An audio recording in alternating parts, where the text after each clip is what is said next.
En mai, les marchés ont fluctué au gré de la politique et la géopolitique. Plusieurs incertitudes ont pesé sur les actions, comme l'organisation complexe d'un sommet entre les États-Unis et la Corée du Nord, les menaces des nouvelles mesures protectionnistes ou encore l'instabilité politique en Italie. La demande d'actifs refuges a ramené le rendement des obligations du Trésor américain à 10 ans sous la barre des 3%, tandis que le yen, le franc suisse et l'or ont gagné du terrain.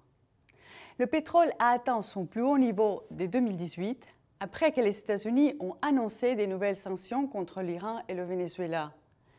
Mais avec le pétrole en hausse de plus de 50% en 12 mois, l'OPEP et la Russie ont annoncé vouloir augmenter leur production, provoquant ainsi une correction du cours de Brent. En Italie, les deux partis anti-européens, le mouvement des 5 étoiles et la Ligue, sont finalement arrivés à un accord sur un gouvernement de coalition dont le Premier ministre sera Giuseppe Conte. Celui-ci avait d'ailleurs été le premier choix lors de la tentative initiale de formation d'un gouvernement. Cette incertitude politique, et notamment la crainte d'un dérapage budgétaire, est à l'origine d'une hausse des rendements des obligations italiennes, ainsi que des tensions sur les dettes d'autres pays périphériques. D'autant que cela s'ajoute aux récents indicateurs macroéconomiques qui ont montré un ralentissement dans la zone euro et que le gouvernement espagnol vient d'être renversé par une motion de censure.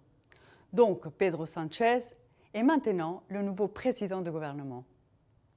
L'autre fait marquant du mois est la hausse concomitante du dollar et du pétrole, alors qu'en général, ces deux actifs ont une corrélation négative, c'est-à-dire qu'ils évoluent inversement. Cette hausse simultanée du pétrole et du dollar, dans un contexte de la hausse des taux d'intérêt de la Fed, est à l'origine de la correction des actifs émergents, notamment des pays les plus endettés tels que la Turquie, l'Argentine et l'Afrique du Sud. En Turquie, la Banque centrale a relevé son principal taux d'intérêt de 300 points de base pour soutenir la livre turque.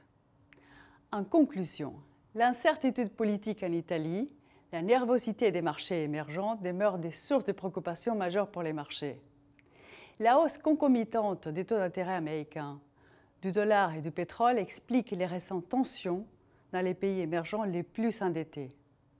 En Europe, nous resterons attentifs à l'évolution de la situation politique en Italie et en Espagne. Merci et rendez-vous au mois prochain.